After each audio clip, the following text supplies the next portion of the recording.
మిమ్మల్ని ఈడు అమ్మేది అంత ఇడుకునేది రూపాయికి కొని 10 రూపాయలకి అమ్ముతాడు. దొంగ, మొత్తం దొంగ వ్యాపారమే. బాబు బయట వ్యాపారం చేయరా బాబు చేస్తేనే తట్టగా అంటాడు. ఇవాళ రేపు అంటాడు.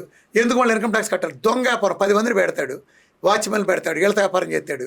తను అనుకుంటాడు నా దగ్గరే ఉన్నాయి అనుకుంటాడు. ఎదురకాడు మా దగ్గరే బయట పెడితే ఎందుకు లేదు ఫ్యామిలీ అన్నట్టు ఈ పిల్లలు సస్తాడులే బయటకు వచ్చి పొరుగు పోయని జాలిపడి వదిలేటివే. ఇంట్లో వాళ్ళు సార్ మీరు ఏం చేశారంటే సస్తాడని వదిలేటివి. వదిలితే శృతి మిస్తాడు. కారు అంటాడు, కారు కొన్నాడు వెదవా. ఏ వైద్యుని కారు, ఇప్పుడు నా కారు కొనుక్కోండి నీకు తగ్గదా? ఇప్పుడు నేను అడుక్కు తింటే తగ్గుద్దా నీకు? చెప్పొచ్చుకుంటే తగ్గుద్దా నాకు? ఏం చేయాలరా నీకు? నా సైన్స్ నీ బొచ్చు బేకలు. ఇప్పుడు నా అమ్మ అశ్వపడతాడి దగ్గర పెట్టా. అరే నువ్వు నీకు సిగ్గుంటే శరం ఉంటే నీ గూగుల్ అంతా వాడి ఆ అశ్వపడతాడి రిపోర్ట్ అలా వచ్చింది మెకానిజం పెట్టు. ఆ మెకానిక్ పేపర్ తీసురా, అదే నువ్వు చేసి చూపించు నీ విధానంతో. తగ్గడం మంచిదేగా. నీ ప్రకారం తగ్గదు అంటున్నావు. 10 ఏళ్ళ నుంచి 10 ఏళ్ళ క్రితం మందులు వాడి తగ్గరాళ్ళే ఈ చూపిస్తా, కొంతమందిని చూపిస్తా. పాత రిపోర్ట్ ఇప్పుడు ఇస్తా. దేంట్లో దూకుసేస్తావు నువ్వు? ఎందుకురా పిల్లనాయాల? నా దగ్గర తగ్గపోతే నీ దగ్గరికి వచ్చింది అడ్డగాడిదే. ఎవడో గాడిద ఉంటాడు పనికి మాలాడు, నీ పోటాడు రచ్చకొడితే వచ్చేవాడు ఒకళ్ళిద్దరు ఉంటారు. ఆడు నీ కింద వీడియోలో పోస్ట్ పెడితే ఒక 10 మందిని పోజేసావు. మరి నీ బతుకు నీ జాతకం అంతా తెలుసు.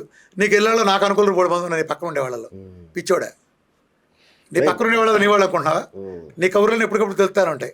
రే నీ సైకో వేసాలు ఇవన్నీ అవసరమా? ఇప్పుడు వీళ్ళ స్థాయికి నేను దిగజారి ఇప్పుడు నేను ఎవరితో మాట్లాడాలి? డిబేటు ఎవడ సమాధానం ఇవ్వాలి? కార్డియాక్ మీద దమ్మిడి స్పెల్లింగ్ తెలియదు.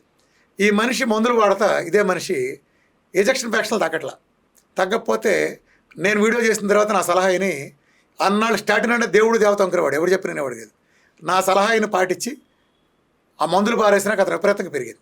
కాబట్టి వీడియో నా సలహా అని చెప్పుకోడు కానీ గొప్ప చెప్పి చేశాడు. నా సలహా కాదనుకోండి, మందులు పారేసాడు. నేనైతే డే నుంచి మందులు పారేయమంట. మనాడు చెప్పే 3 సలహా మందులు వాడిపోతే పోతారంటాడు. మరి నేను చెప్పింది చేసే ఈఎఫ్ పెంచుకున్నావు కదా. నీ ఫ్యామిలీ నువ్వే బాగుపడ్డావు, ఎవడో ఎందుకు? నా సలహా నువ్వే బాగుపడ్డావు. అయిపోయింది. నువ్వు సలహా అయిన ఎవడు బాగుపడిన ఎవడు లేడు కదా. నీకు బాగుపడాలి. కక్ష కట్టాడు మీ మీద. మరి డబ్బులు నీకు ఖర్చు ఏంటి? ₹1 ఉద్యోగం లేదు. ఒకరి దగ్గర ఉద్యోగం చేస్తే డబ్బులు వస్తాయి. నువ్వు ఎంప్లాయ్కి ఇస్తున్నావు. బిఎస్ గారు మీరు జీతం ఇస్తారుగా. మీరు ఇప్పుడు 2 గంటలు కూర్చుని ఒక ఆఫీసులో కూర్చున్నారు. ఈ ఆఫీస్కి అద్దె కట్టారుగా. ఫోన్ బిల్లు కట్టాలా, అటెండర్ జీతం ఇవ్వాలా, నా పోటీ కాఫీ ఇచ్చిన ఖర్చులు ఉంటాయి, కరెంట్ ఖర్చులు ఉంటాయి. నీకేమన్నా ఖర్చులు? నీకు ఒక ఆఫీస్ లేదు, ఏమి లేదు, ఓన్లీ ఫోన్. ఎడ సంపాదిస్తున్నావు? ఇళ్ళు కొనేస్తున్నావు కోట్లు పెట్టి. హాస్పిటల్ ఖర్చులు ₹1 కట్టేసావు. విలాసవంతం జీవితం గడుపుతున్నావు. మొత్తం ఎక్కడి నుంచి కడుతావు? నేను కట్టిన ట్యాక్స్లే. నన్ను అడుగు. నాకు సపోర్టింగ్ ఉన్న సంస్థలు ఉన్నాయి. నా సంస్థ రికార్డులు మొత్తం ఇస్తాను నీకు, చూసుకో. ఓపెన్ ఏ డిపార్ట్మెంట్ అమ్మ నేనే అంటా. రెండ్రా బాబు, రెండ్రా నాయన, రెండ్రా వేడిగా కూర్చున్నాం. జోక్ తెలుసా? దీనికి కూడా బేరాలు. నా మీద నాకు వర్క్లు ఆపేశారు, నేను తప్పు చేస్తున్నానని. నాకు వర్క్లు ఇస్తే నేను మీ మీద దాడి చేయను. మా వాళ్ళతో బేరాలు. మా దగ్గర ఉన్న రికార్డులు. నాకు వర్క్లు ఇచ్చేయండి, మీ మీద ఏగవాళ్ళని కూడా చూసుకుంటా ప్యాకేజ్. అరే నీ దొంగ సరుకు మాకు అవసరంలా అని మేము చెప్పాం. నీ ఇచ్చి మేము జనాల ప్రాణాలు తీయలేం అని చెప్పినందుకు ఇప్పుడు ఈ దాడి. మరి సంవత్సరం నుంచి బాగుంది, ఇప్పుడు మా మీద ఎందుకు పడుతుంది దాడి? ప్రజలు అర్థం చేసుకోండి. మాకు సప్లై అంటే మాకంటే నాకు డైరెక్ట్ కాదు, నా సప్లైయర్ సప్లై చేయడం. వీళ్ళు వెరిఫై చేసుకుని సార్ ఈ రేట్లు దారుణంగా అమ్ముతున్నాడు సార్ ఇతను. కాబట్టి సర్లే ఇంట్లో ఖర్చులో ఉన్నాడు, ఏదో కాళ్ళ పడ్డాడు, వదిలే అదే బతుకుతాడు. వచ్చి ఇక్కడ ఏం చేస్తాడు? ఊరుగా నూరు వచ్చాడు, ఉద్యోగం చేయడు, ఏదో జనం వెంబడి బతుకుతూ ఉంటాడు.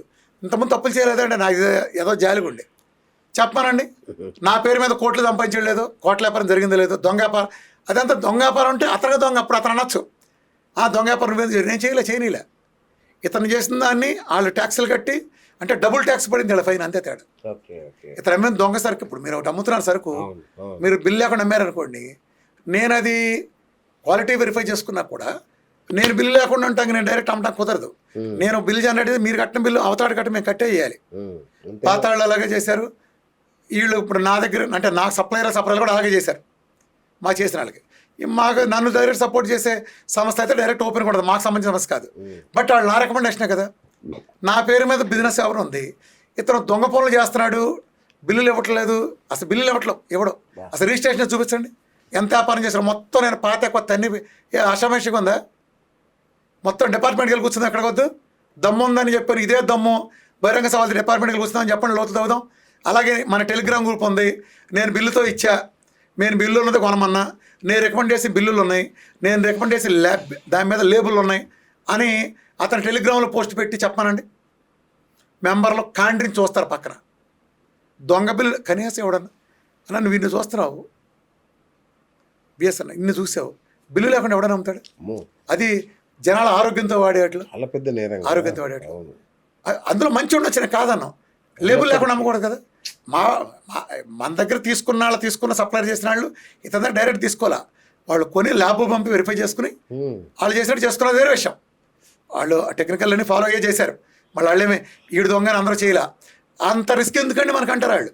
మన డైరెక్ట్ ఇస్తారు, క్లెయిమ్ చేసుకుంటాం, వీడు మనం డబుల్ ట్యాక్సేషన్ పడుతుందంటే ఏదో ఇంట్లో ఖర్చులో ఉన్నాడులే, కుటుంబంలో ఖర్చులో ఒకటి సాయం చేస్తే మనం సాయం చేసినాడే కరుస్తాడు బీఎస్సీ.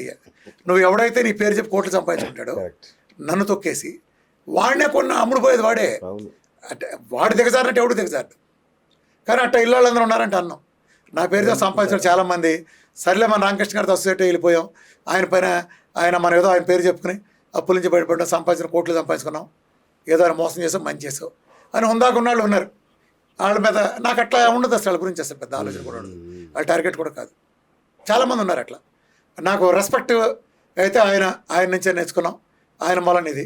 నా గురించి అసభ్యంగా మాటగా చేయరు, ఏదో ఫస్ట్ ఉండే వేడిలో ఒకటి ఉండి అనుకున్నా మేము ఓడిపోయిన వాళ్ళు, వాళ్ళకి నాకు అలాంటి ఏం లేవు. నేను వాళ్ళు రెస్పెక్ట్ ఇస్తాను ఒకప్పుడు అసోసియేషన్తో. తప్పులు ఎవడైనా చేస్తాడు వేసి నా పిల్ల చేయరా, ఓకే విధానం నచ్చలా, నా విధానం నాకైంది, ఇంకోటి అయింది, అది అయిపోయింది. ఇప్పుడు ఇన్ని ఉన్నాయి కదా, ఓపెన్గా చేసా కదా. ఇప్పుడు నువ్వు రోజుకి నీ దగ్గర అమ్మిన వాళ్ళందరినీ నేను షుగర్ ఎవరికైనా తగ్గించావా? మరి షుగర్ తగ్గటానికి నాకు ప్రోడక్ట్ అని చెప్పి బిల్లు లేకుండా ఎందుకు అమ్మావు నువ్వు? నీ టెలిగ్రామ్ గ్రూపుల్లో నిన్ను అమ్ముకున్న వాళ్ళకి ఎవరితోనైనా నాకు బిల్లుతో ఇచ్చాడు ఇతను, నేను ఏదో బ్యాంక్ అకౌంట్లు ఇచ్చాడు, ఎవరో వాళ్ళు ఎత్తాడు. ఇతను బిజినెస్ ఆపరేషన్ ఏంటంటే దొంగల మూటను చూసుకుంటాడు. కొన్ని లిమిట్లు ఉంటాయి కదా, ఒకడికి బ్యాంక్ అకౌంట్కి వెళ్ళి ఈ లిమిట్ ప్రకారం ఆడికి తెచ్చుకుంటాడు, కమిషన్లు ఇస్తాడు, ఈ వాచ్మెన్ని ఇలా తీసుకుంటాడు, బ్యాంక్ అకౌంట్ రకరకాలు ఇస్తాడు, లేదా క్యాష్ తీసుకుంటాడు, క్యాష్లు కడతాడు. ఇతను బిజినెస్ మోడల్ అది. వీడియో సాక్ష్యాలు బయట తెలిస్తే వీడియో సాక్ష్యాలు ఈ పిచ్చోళ్ళు మాట్లాడి క్యాన్సర్ హాస్పిటల్ పెడతాడంట, 20 లక్షలు వసూలు చేస్తాడంట. ఆయన ముందు పురంజనాన్ని కొడతా, ఒకరిని కొడతా, ఆయన కొడతాడు అని చెప్తాడు. ఎందుకు కొడతా? ఎందుకు వాళ్ళు చేస్తున్నారు, తప్పుంటే చెప్పు ఊరుకోవచ్చు అంటే నేను టార్గెట్ చేస్తా. ఎందుకంటే నేను క్యాన్సర్ మీద ఒకటి పెట్టబోతున్నా, క్యాన్సర్ తగ్గితే డబ్బులు భారీగా 20 లక్షలు అడుగుతా. ఎంతసేపు ఇదే మరి నువ్వు పెట్టో చేస్తావు, నేను లోపతి వాళ్ళు అడ్డం పెట్టుకుంటా, తేడా వస్తే అతను బాధ్యపడతాడు. మంచి అయితే నేను నాకు 20 లక్షల వాళ్ళు తీసుకు పాతాళతో గొడవపడింది కూడా అందుకే. పాతాళ దగ్గరికి వచ్చి నేను ఉంటాను, అదో హాస్పిటల్ పెట్టండి, రామకృష్ణ గారు కస్టమర్లు వస్తారు కదా, వీళ్ళు తీసుకుని 20 లక్షలు తగ్గిద్దాం, అలోపతి ట్రీట్మెంట్ ఇప్పిద్దాం, నేను కొంచెం ఫోటోకాలు మార్చి అవుతాను, తగ్గితే 20 లక్షలు తీసుకోవాలంటే వాళ్ళు చిచ్చి ఇట్లాంటి ఎందుకు డైట్లో చక్కగా తగ్గుతుంటే నువ్వు పోరా బయటికి, నువ్వు చెప్పింది అంతెందుకు అన్నారని వాళ్ళ మీద ఖర్చు కట్టి వీడియోలు వదిలాడు వాళ్ళ మీద రైడ్. ఇప్పుడు ఈ దొంగ పనులు చేస్తున్నాడు, బిల్లు ఇవ్వట్లేదని మాకు అసోసియేట్ అయిన వాళ్ళు పక్క పంపించారని ఏంటో రికార్డులు నాకేమైనా ఏదో రికార్డులు చేసి వాళ్ళు అనుకుంటాడు. రికార్డులు అందరికీ ఉంటాయి, కాకపోతే ప్రతి ఒక్కడి మీద కాన్సన్ట్రేట్ చేసిన అవసరం ఉండదు.